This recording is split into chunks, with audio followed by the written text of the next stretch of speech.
الحمد للہ وکفیٰ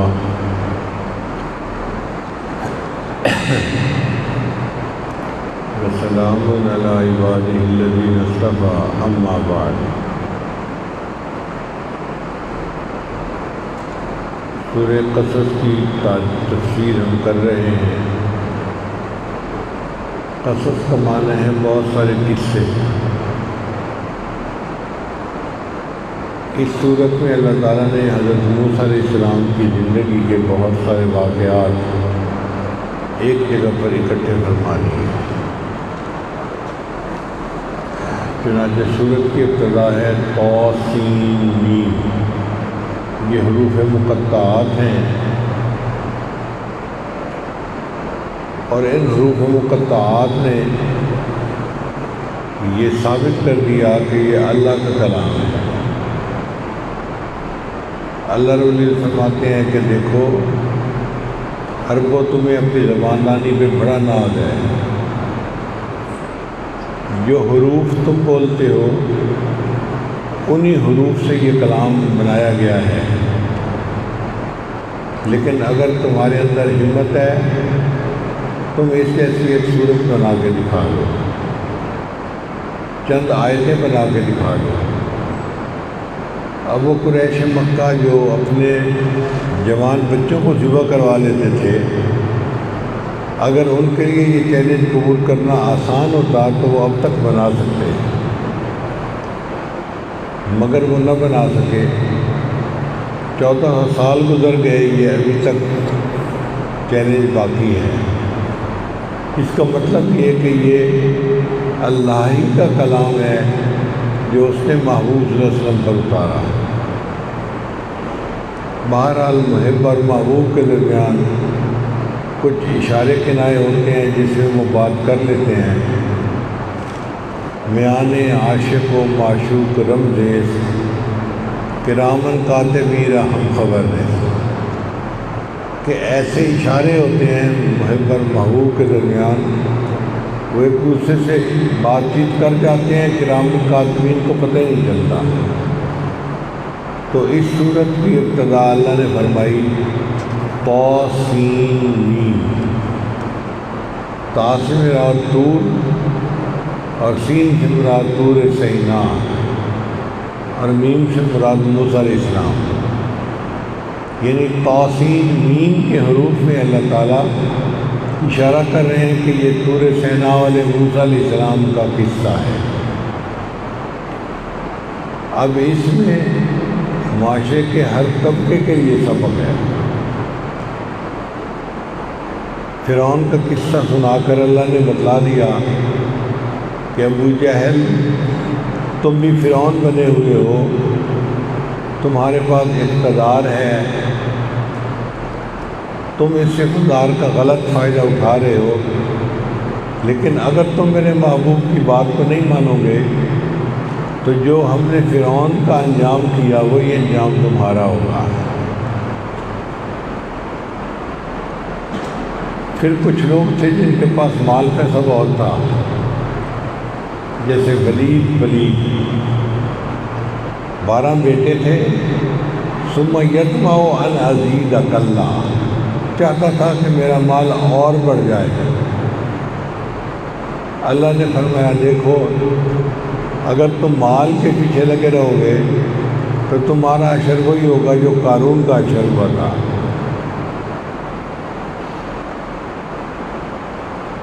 پھر عام جو لوگ تھے مکہ کے، وہ یہ کہتے تھے کہ جی ہم نے اگر یہاں رہنا ہے تو ہم ان سرداران قریش کے خلاف نہیں کر سکتے۔ اللہ نے ان کو بھی سبق دیا کہ دیکھو، جس طرح بنی اسرائیل والے پچھے ہوئے تھے مگر اللہ نے ان کو فرعون کے ظلم سے نجات عطا فرمائی، تم بھی اگر اللہ کی طرف متوجہ ہوگے تو اللہ تعالیٰ تمہیں بھی سرداران قریش کے ظلم سے نجات عطا فرمائے۔ پھر اس میں یہودیوں کے لیے بھی سبق ہے کہ قوم یہود، تمہارے پاس بائبل میں تورات میں موسیٰ علیہ السلام کی زندگی کے حالات آئے، لیکن میرے محبوب صلی اللہ علیہ وسلم وہی واقعات صحیح بیان کر رہے ہیں، اس کا مطلب یہ کہ یہ علم وہ ہے جو اللہ نے انہیں عطا کیا ہے، اور وہ تمہارے سامنے موسیٰ علیہ السلام کی زندگی کے واقعات بیان کر رہے ہیں۔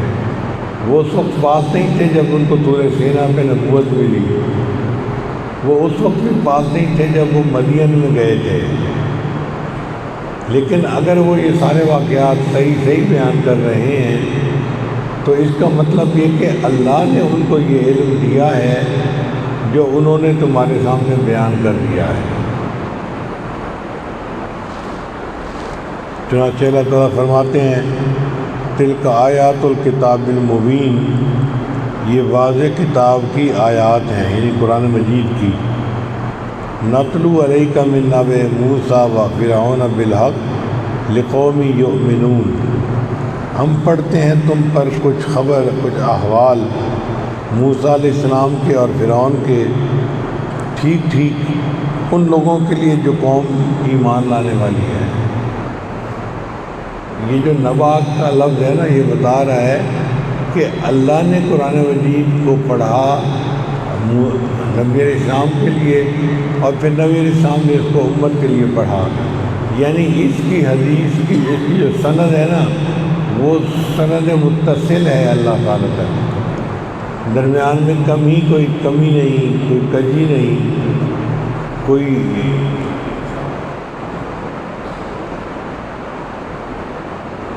تو قرآن مجید ہمیں سند متصل کے ساتھ ملا ہے۔ لقومی یؤمنون کو فرمایا اس لیے کہ اس سے فائدہ اٹھانا ایمان والوں نے ہے۔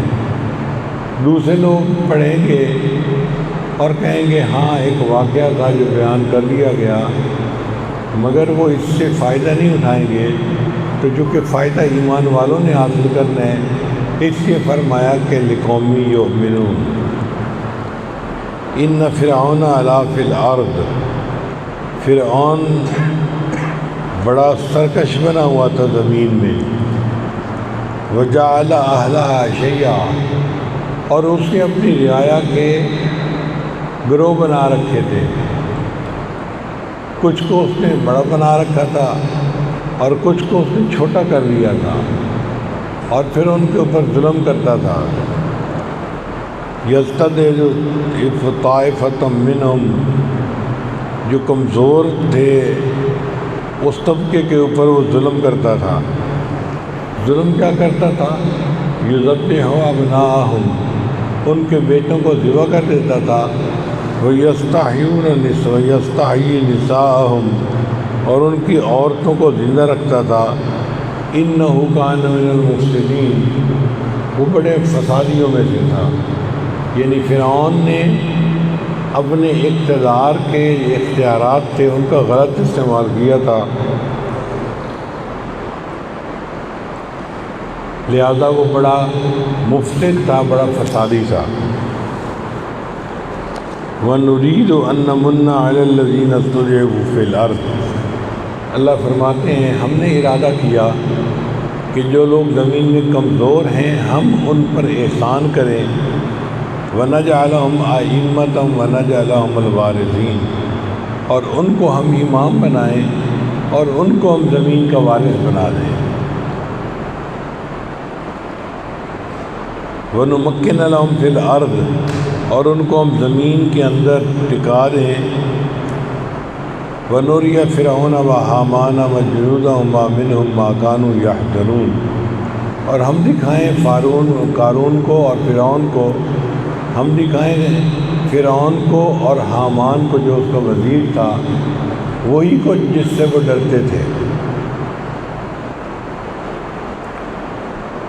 اب اللہ تعالیٰ موسیٰ علیہ السلام کی والدہ کی بات کر رہے ہیں، فرماتے ہیں وَأَوْحَيْنَا إِلَىٰ أُمِّ مُوسَىٰ أَنْ أَرْضِعِيهِ، ہم نے موسیٰ علیہ السلام کی والدہ کے دل میں یہ بات ڈالی کہ تم اپنے بچے کو دودھ پلاؤ۔ فَإِذَا خِفْتِ عَلَيْهِ، اور جب تمہیں اس بات کا ڈر لگے کہ پولیس والے آ کر اس بچے کو کہیں پکڑ کے نہ لے جائیں، فَأَلْقِيهِ فِي الْيَمِّ، تو تم اس بچے کو پانی میں ڈال دینا، دریا میں ڈال دینا۔ فَلْيُلْقِهِ الْيَمُّ وَلَا تَخَافِي وَلَا تَحْزَنِي، تم نے گھبرانا بھی نہیں، ڈرنا بھی نہیں۔ اِنَّا رَادُوهُ إِلَيْكَ، ہم اس بچے کو واپس تمہارے پاس لوٹائیں گے۔ وَجَاعِلُوهُ مِنَ الْمُرْسَلِينَ، اور ہم نے اس کو رسولوں میں سے بنانا ہے۔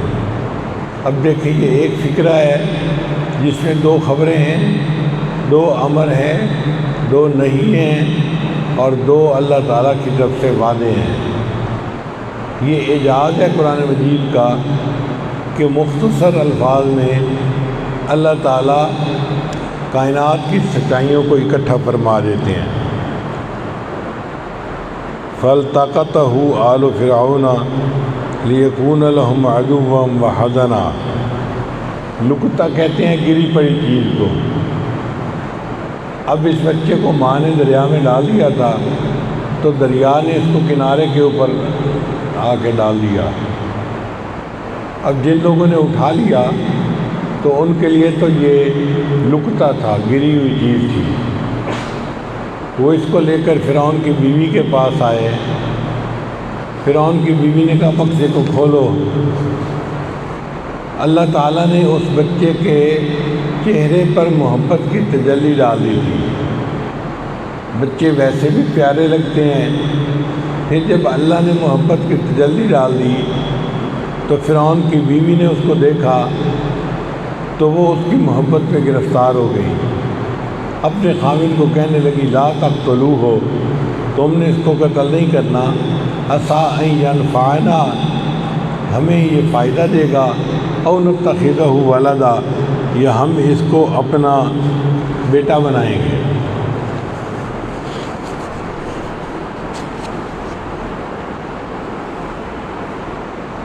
چنانچہ فرعون کی بیوی نے کہا قرۃ عین لی ولک، یہ میری اور تمہاری آنکھوں کی ٹھنڈک ہے۔ مفسرین نے لکھا ہے کہ اس کے جواب میں فرعون نے کہا کہ تمہاری آنکھوں کی ٹھنڈک ہوگا، بہرحال میں اس کو قتل نہیں کرواتا، ہم اس کو بیٹا بنا لیتے ہیں۔ اگر فرعون یہ کہتا ہاں یہ میری اور تمہاری آنکھوں کی ٹھنڈک ہے، ان الفاظ کے کہنے کی برکت سے اللہ اس کو بھی ہدایت عطا فرما دیتے۔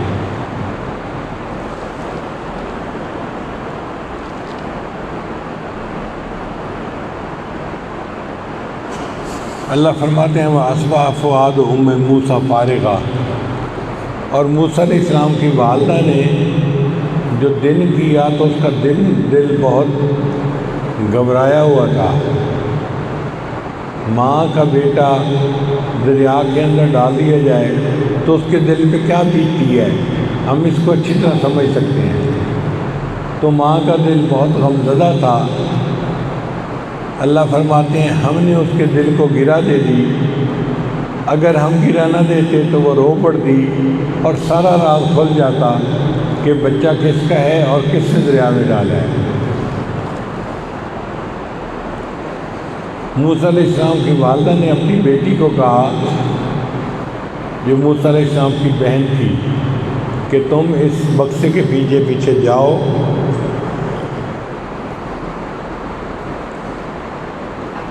تھوڑا فاصلے پہ رہنا اور دیکھتی رہنا کہ بکسے کا انجام کیا ہوتا ہے۔ چنانچہ اس لڑکی نے دیکھا کہ بکسے کو بادشاہ کے جو غلام تھے، باڈی گارڈ تھے، انہوں نے اٹھا لیا۔ یعنی جو سب سے بڑا دشمن تھا موسیٰ علیہ السلام کا، اسی کے ہاتھ میں موسیٰ علیہ السلام پہنچ گئے۔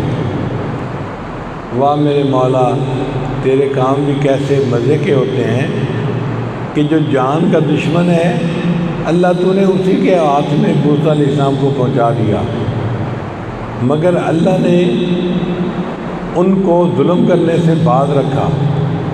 محبت دل میں ڈال دی بیوی کے، تو اس نے کہا اس کو قتل نہیں کرنا۔ چنانچہ فرعون دھوکہ کھا گیا کہ جب میں اس کو اپنا بیٹا بناؤں گا تو یہ کیوں مجھ سے کوئی تخت و تاج چھینے گا، یہ تو میرا احسان مند ہوگا لہذا وہ تیار ہو گیا اس کو بیٹا بنانے پر۔ خوشی کے اظہار کے طور پہ اس کے ارد گرد 800 باڈی گارڈ تھے، اس نے ان تمام غلاموں کو آزاد کر دیا۔ مفسرین نے نکتہ لکھا کہ اللہ والے جہاں بھی جاتے ہیں لوگوں کے لیے غلامی سے نجات کا سبب بن جاتے ہیں، چاہے وہ غلامی انسانوں کی ہو، چاہے نفس کی ہو یا شیطان کی ہو۔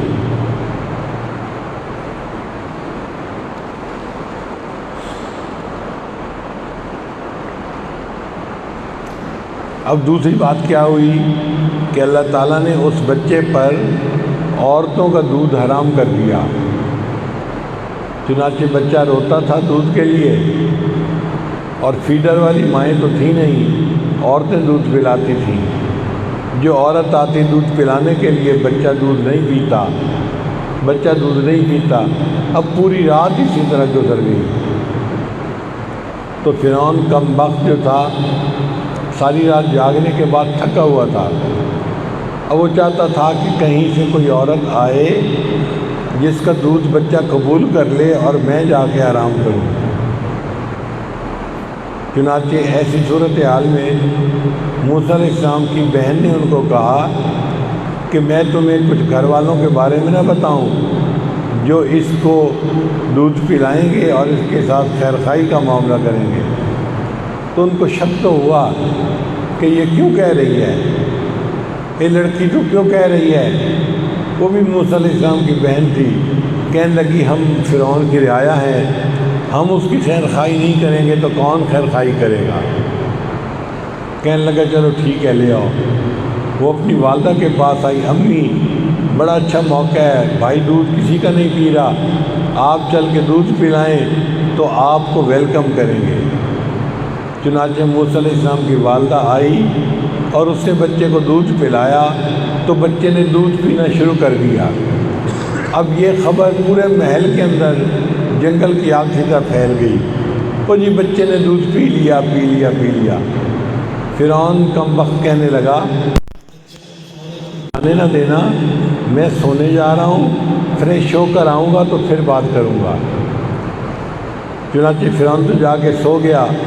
موسیٰ علیہ السلام کی والدہ نے بچے کو دودھ پلایا، اور دودھ پلانے کے بعد انہوں نے آسیہ سے کہا کہ دیکھو اپنا گھونسلہ اپنا ہوتا ہے، میرا خامد ہے، میرے اور بھی بچے ہیں، تو میں تو اپنے گھر جا کے رہنا چاہتی ہوں، میں یہاں نہیں رہ سکتی۔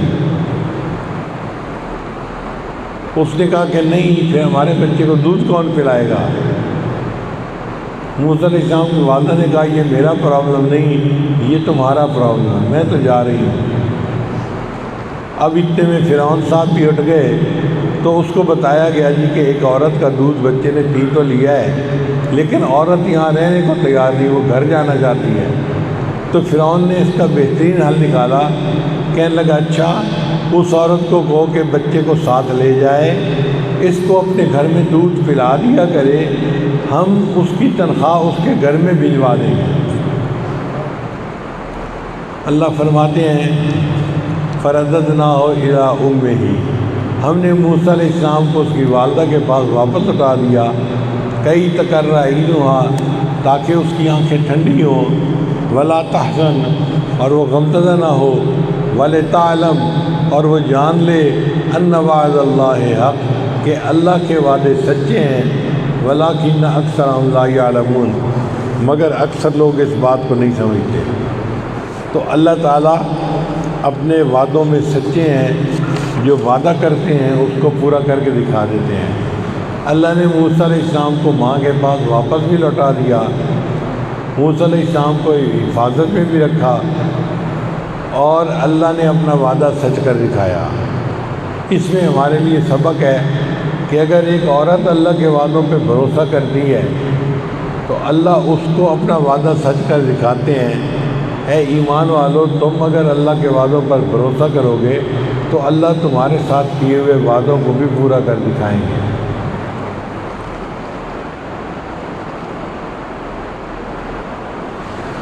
آگے اللہ تعالیٰ فرماتے ہیں وَلَمَّا بَلَغَ أَشُدَّهُ، جب وہ پہنچا اپنی جوانی کو، اشدہ کا لفظ اشد سے بنا ہے۔ اشد جو عمر ہوتی ہے نا وہ 30 سال کی عمر ہوتی ہے، یعنی 30 سال کی عمر میں ایک بچہ بھرپور جوان بن جاتا ہے۔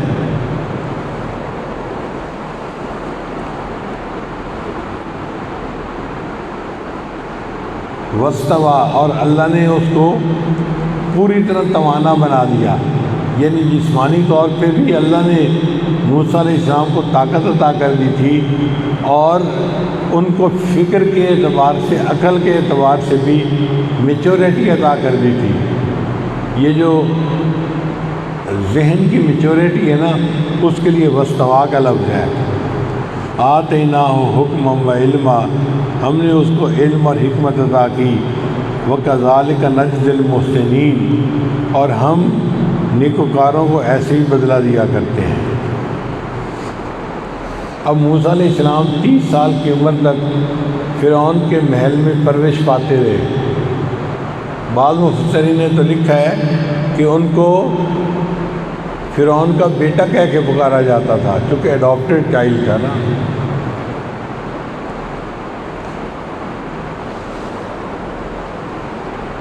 مگر لگتا ایسے ہے کہ موسیٰ علیہ السلام محل میں بھی رہتے تھے کچھ وقت، اور کچھ وقت اپنی والدہ کے پاس بھی گزارتے تھے۔ اب 30 سال میں انہوں نے بہت کچھ دیکھا کہ یہاں پر 2 الگ الگ طبقے بنے ہوئے ہیں۔ فرعون کی اپنی ایک قوم ہے جو اس کے بڑے حقوق ہیں، جو اسپیشل لوگ ہیں، اور جو بنی اسرائیل والے ہیں یہ نیچ قوم ہے۔ ان کے ساتھ ایسے سلوک ہوتا ہے جیسے یہ دوسرے درجے کے شہری ہیں، اور ان پر ظلم ہوتا ہے، اور ظلم کی چکی میں ان کو پیسا جا رہا ہے۔ پھر اللہ نے ایک ایسا واقعہ کر دیا کہ موسیٰ علیہ السلام کو وہاں سے نکلنا پڑ گیا۔ ہوا کیا کہ ایک دن موسیٰ علیہ السلام محل سے شہر کی طرف جا رہے تھے، اور یہ وقت تھا جب لوگ غفلت میں ہوتے ہیں۔ پرانے وقتوں میں مارکیٹیں دوپہر کے لیے وقت بند کر دی جاتی تھیں اور لوگ قیلولہ کیا کرتے تھے، تو بعض مفسرین نے لکھا ہے دوپہر کا وقت تھا۔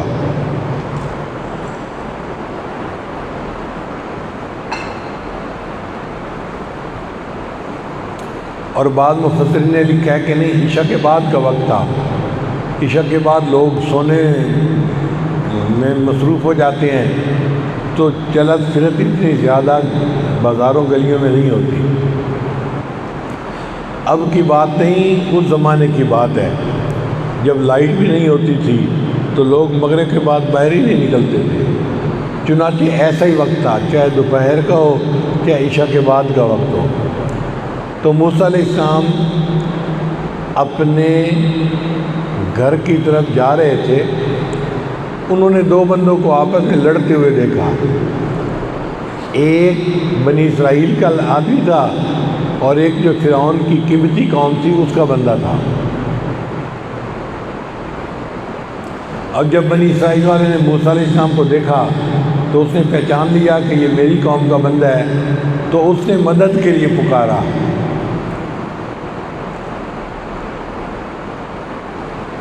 اب جب اس نے مدد کے لیے پکارا تو موسیٰ علیہ السلام اس کی مدد کے لیے گئے۔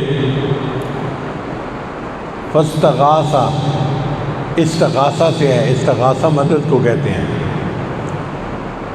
یہاں پر ایک بات سمجھنے والی ہے کہ ایک مدد ہوتی ہے اسباب کے تحت، وہ مانگنی جائز ہے۔ ایک بندہ دوسرے کو کہے آپ اس کام میں میری مدد کر دیں، تو اسباب کے تحت جو مدد ہے وہ 100% جائز ہے۔ ایک ہے ما فوق الاسباب مدد، یعنی مدد ان سے مانگنا جو اسباب سے اوپر کی بات ہے۔ مثال کے طور پہ ہمارے دائیں بائیں فرشتے ہیں، ان علیکم لحاسبین کرامن کاتبین یفعلون ما تؤمرون۔ ہم ان فرشتوں کو مدد کے لیے نہیں پکار سکتے، کیونکہ وہ اسباب سے الگ بات ہے، اوپر کی بات ہے۔ تو اسباب کے فوق کی جو بات ہے وہ منع کر دیا گیا۔ اسی طرح ہم کسی موکل کو مدد کے لیے نہیں پکار سکتے، ہم کسی فوت شدہ بندے کی روح کو مدد کے لیے نہیں پکار سکتے۔ مدد کے لیے فقط اللہ کو پکارا جاتا ہے۔ جو لوگ قبروں پہ جاتے ہیں اور ان اللہ والوں کو مدد کے لیے پکارتے ہیں وہ ناجائز کام کرتے ہیں۔ مدد فقط کس سے مانگنی ہے؟ اللہ سے مانگنی ہے، اور جو اسباب کے تحت مدد ہے وہ مانگی جا سکتی ہے۔ اس لیے بہت سارے لوگ ہیں جو یا غوث الاعظم المدد کہتے ہیں، وہ جائز نہیں ہے۔ یا علی مدد، یہ جائز نہیں ہے۔ ہم کسی کو مدد کے لیے نہیں پکار سکتے اگر اسباب سے اوپر کی بات ہے۔ تو اپنا عقیدہ ٹھیک رکھیں، مدد کس سے مانگنی ہے؟ فقط اللہ سے مانگنی ہے۔ یہی ہم نے پڑھا، ایاک نعبد و ایاک نستعین، اللہ ہم آپ ہی کی عبادت کرتے ہیں اور آپ ہی سے مدد مانگتے ہیں۔ تو مدد مانگنی ہو تو اللہ سے مدد مانگیں، اللہ کے علاوہ کسی سے مانگیں گے تو یہ شرک ہوگا، حرام ہوگا۔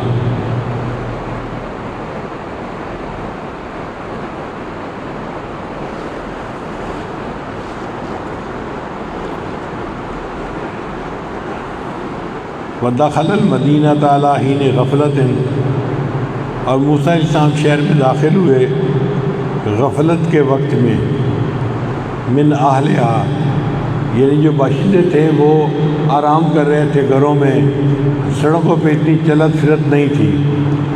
فَوَجَدَ فِيهَا رَجُلَيْنِ، تو موسیٰ علیہ السلام نے دو بندوں کو دیکھا، یقتتلان، کہ وہ ایک دوسرے کو لڑ رہے تھے، اس کو مار رہے تھے۔ ھذا من شیعتہ و ھذا من عدوہ، ایک ان کے اپنے گروہ میں سے تھا اور ایک مخالف گروہ میں سے تھا۔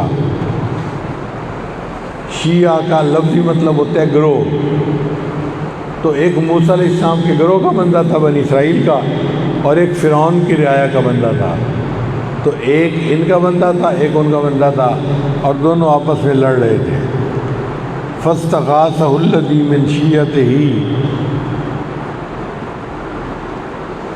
تو جو بنی اسرائیل کا بندہ تھا اس نے مدد مانگی موسیٰ علیہ السلام سے اپنے دشمن کے معاملے میں۔ فوقظہ موسیٰ فقضى علیہ، موسیٰ علیہ السلام نے اس کو چھڑوانے کے لیے مخالف کے ایک مکہ مارا۔ وقضہ کا لفظ ہوتا ہے ایسے انگلیاں بند کر کے مکہ مارنا کسی کو، اس کو کہتے ہیں عربی میں وقضہ۔ اور ایک ہوتا ہے پاؤں لات مارنی کسی کو، اس کو کہتے ہیں لقضہ۔ لقضہ یعنی پاؤں سے جو مارتے ہیں، لات مارتے ہیں، اور جو مکہ مارتے ہیں اس کو وقضہ کہتے ہیں۔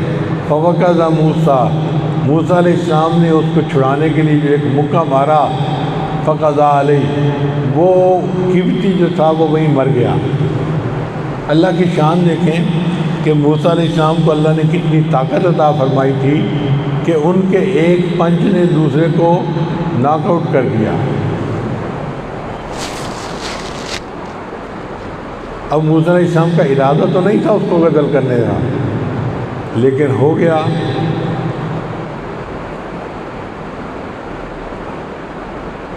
اللہ نے ان کو طاقت بہت عطا فرمائی تھی۔ ہمارے حضرت مرشد عالم رحمۃ اللہ علیہ یہ واقعہ سنایا کرتے تھے کہ کلر کار کے قریب ایک جگہ ہے، دلوال شاید اس کا نام ہے، وہاں پہ ایک اسکول ٹیچر تھا جو عیسائی پادری تھا، اور وہ مقامی لوگوں کو عیسائی بناتا تھا۔ ہمارے حضرت کو پتہ چلا تو ہمارے حضرت قرآن مجید لے کر اس سے بات کرنے کے لیے گئے کہ تم نے بات کرنی ہے تو مجھ سے بات کرو، عوام سے کیوں بات کرتے ہو؟ حضرت فرماتے ہیں جب میں اس کے پاس گیا تو وہ ماسٹر جو تھا وہ بڑا پہلوان قسم کا بندہ تھا، ایسے اس کے مسل تھے اور موٹا تازہ بڑا صحت مند بندہ تھا۔ اس نے ہمارے حضرت کا ہاتھ پکڑ کے ہلانا چاہا۔ حضرت فرماتے ہیں میں نے اپنے ہاتھ کو ایک جگہ مضبوط رکھا، وہ میرے ہاتھ کو ہلا بھی نہ سکا۔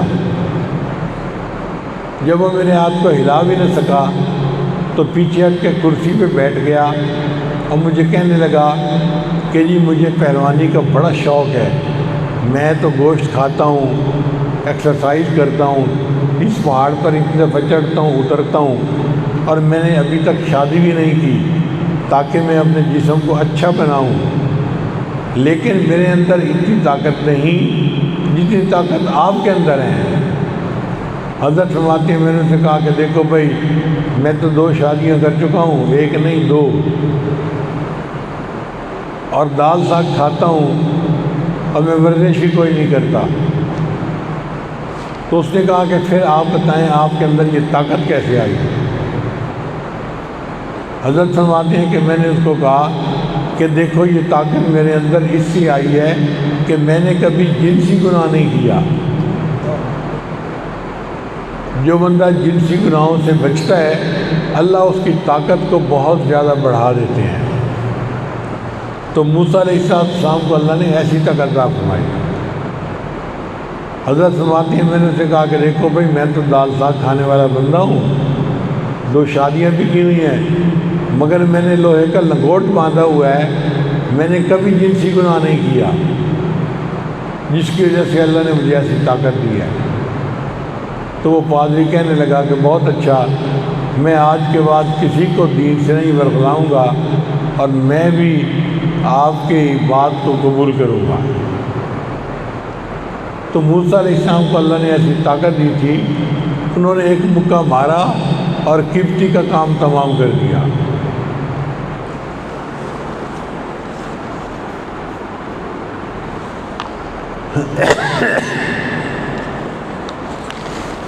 جب قبطی مر گیا قال ھذا من عمل الشیطان، تو موسیٰ علیہ السلام فوراً متنبہ ہوئے اور فرمایا کہ یہ تو شیطان کا عمل ہے، انہ مضل مبین، وہ بہکانے والا اور دشمن ہے۔ پھر موسیٰ علیہ السلام نے فوراً اللہ سے معافی مانگی، رب انی ظلمت نفسی، اے اللہ میں نے اپنے آپ پر ظلم کیا ہے، فاغفر لی، مجھے معاف کر دے۔ فغفر لہ، اللہ فرماتے ہیں کہ اللہ نے ان کے اس گناہ کو معاف کر دیا۔ انہ هو الغفور الرحیم، بے شک اللہ تعالیٰ بڑا غفور اور بڑا رحیم ہے۔ جب اللہ نے موسیٰ علیہ السلام کو خوشخبری دے دی کہ میں نے تمہارے گناہ کو معاف کر دیا، تو موسیٰ علیہ السلام کہتے ہیں قال رب بما انعمت علیہ، اے اللہ جیسا کہ تو نے میرے اوپر انعام کیا، فلن اکون ظہیرا للمجرمین، تو میں ہرگز نہ ہوں گا مددگار مجرموں کا، یعنی میں مجرموں کی اب مدد نہیں کروں گا۔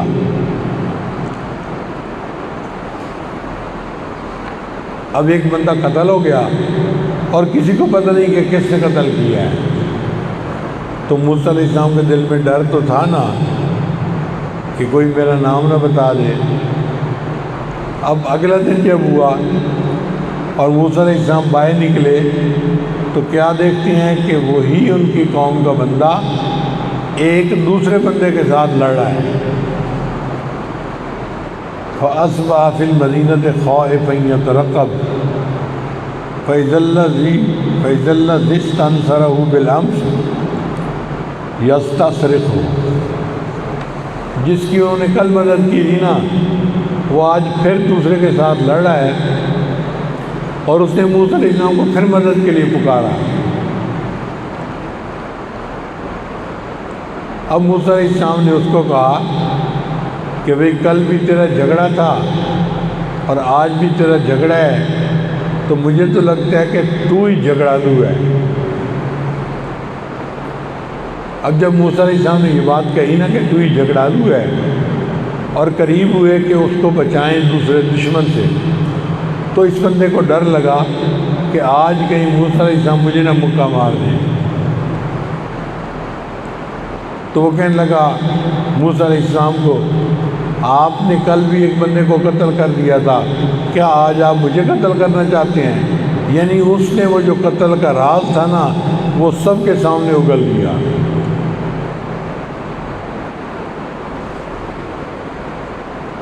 موسیٰ علیہ السلام جس بات سے ڈر رہے تھے وہ بات ہو گئی۔ چنانچہ یہ تو بہت بڑا پولیٹیکل ایشو بن گیا کہ جی ایک بندے نے ہمارے طبقے کے ایک بندے کو مار دیا ہے۔ اس پر کیبنٹ میٹنگ ہونے لگ گئی، فرعون نے اپنے مشیروں کو بلا لیا اور فیصلہ کرنے لگا جی کرنا کیا چاہیے۔ تو سب نے فیصلہ کیا کہ جی موسیٰ علیہ السلام نے اگر مارا ہے تو ان کو سولی پہ لٹکانا چاہیے۔ اب کیبنٹ میں ایک بندہ ایسا تھا جو موسیٰ علیہ السلام سے محبت رکھتا تھا۔ وہ موسیٰ علیہ السلام کو آ کر ملا اور اس نے آ کے کہا کہ جناب وہاں اسمبلی میں تو آپ کے خلاف قانون پاس ہو رہا ہے کہ آپ کو پھانسی دینی چاہیے، آپ کے پاس ٹائم ہے، آپ یہاں سے نکل جائیں۔ تو موسیٰ علیہ السلام گھبرا گئے اور ان کو اپنا ملک چھوڑنا پڑا۔ چنانچہ موسیٰ علیہ السلام ایک طرف کو چل پڑے۔ اب اس طرف ایک شہر آتا تھا جس کا نام تھا مدین۔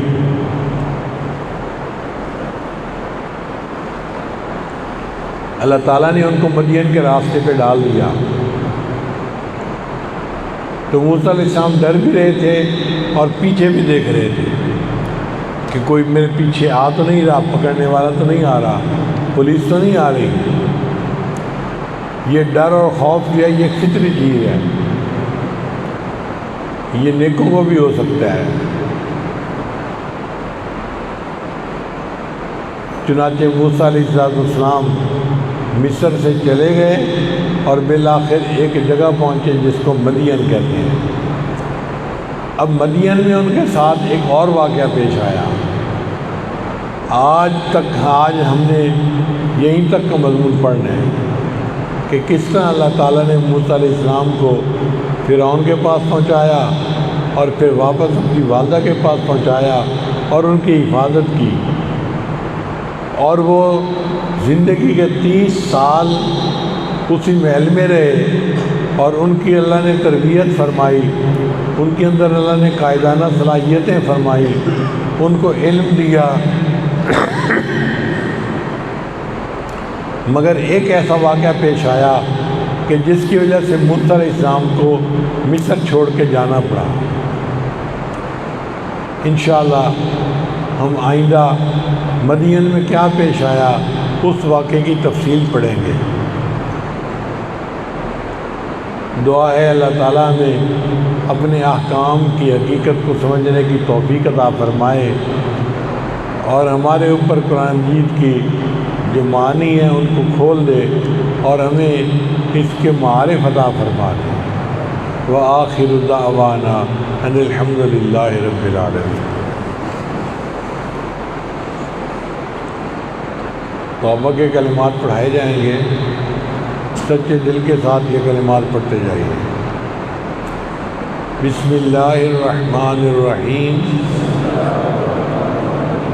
لا الہ الا اللہ محمد الرسول اللہ، آمنت باللہ وملائکتہ وکتبہ ورسلہ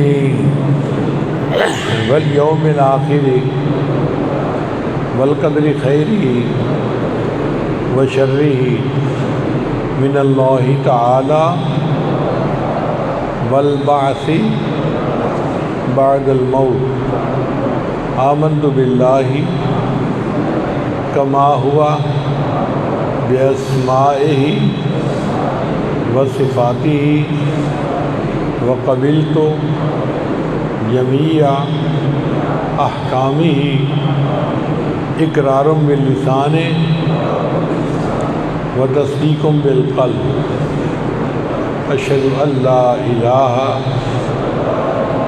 الا اللہ واشہد ان محمدا عبدہ ورسولہ استغفر اللہ ربی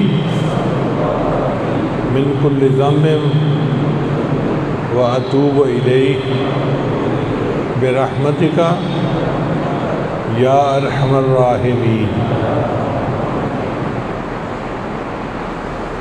ان کلمات کو پڑھنے سے ہم تو بتائے ہو چکے ہیں، چند معمولات ہیں جن کو باقاعدگی سے کریں گے تو اللہ تعالیٰ دل کو منور کریں گے۔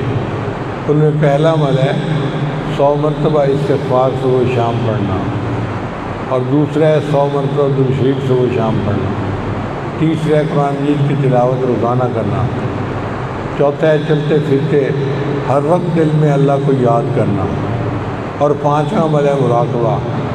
15-20 منٹ صبح 15-20 منٹ شام آپ مراقبہ کریں گے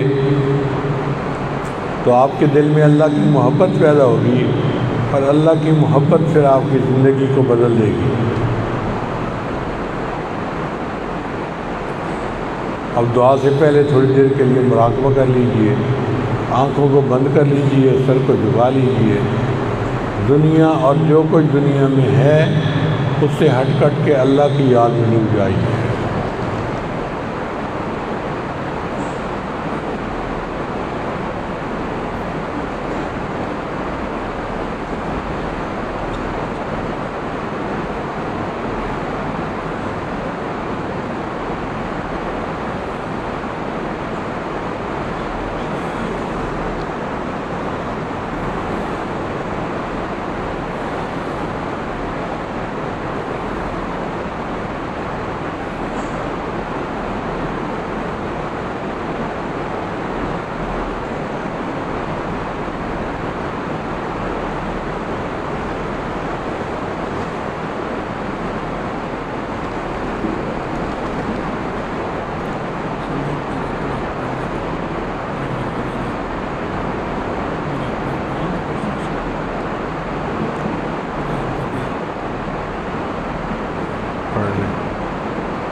بناؤں گا اپنے نفس سرکش کو اب تو یا رب غلام تیرا،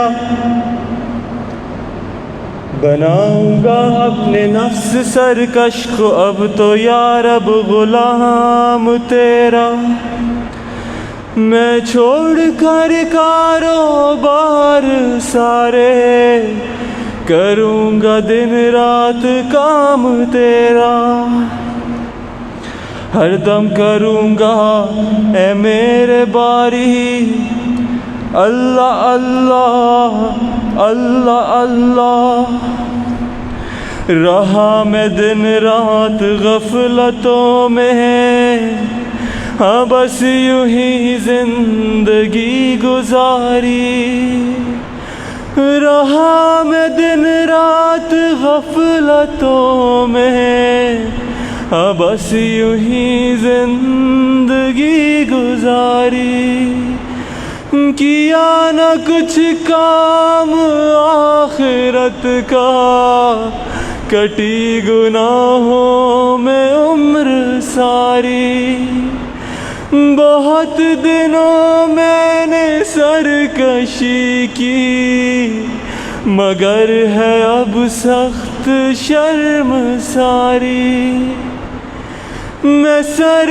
جھکاتا ہوں میرے مولا، میں توبہ کرتا ہوں میرے باری، رہا میں دن رات غفلتوں میں، ہاں بس یوں ہی زندگی گزاری، ہر دم کروں گا اے میرے باری اللہ اللہ اللہ اللہ اللہ اللہ اللہ اللہ۔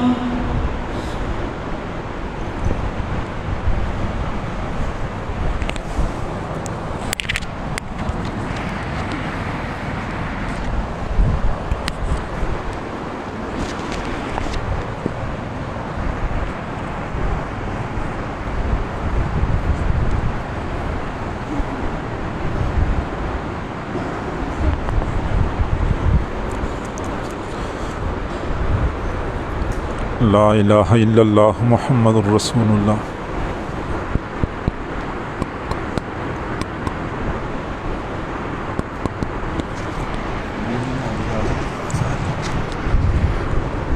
لا الہ الا اللہ محمد الرسول اللہ۔ آمین۔ الحمد للہ رب العالمین والعاقبۃ للمتقین والصلاۃ والسلام علی رسولہ محمد وآلہ واصحابہ اجمعین۔ اے کریم پروردگار، ہم تیرے عاجز و مسکین بندے ہیں، تیرے سامنے دست بدعا ہیں۔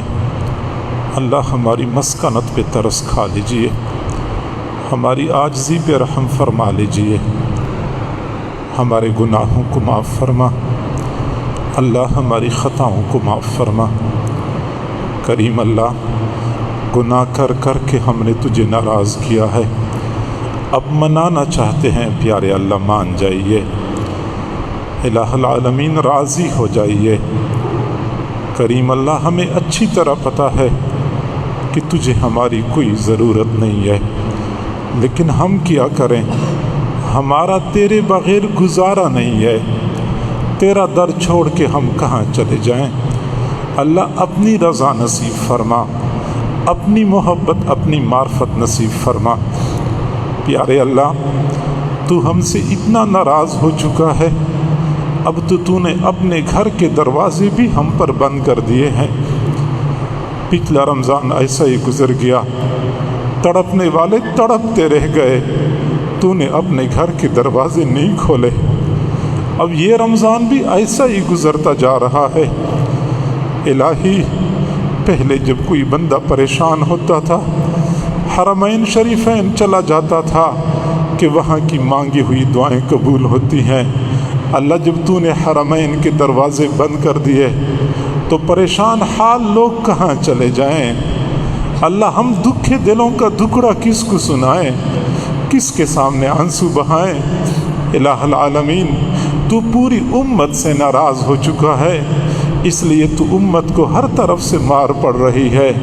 پیارے اللہ، امت کی اپنی کمزوریاں کوتاہیاں ہیں، لیکن اللہ یہ عام امت تو نہیں ہے، یہ تیرے محبوب کی امت ہے۔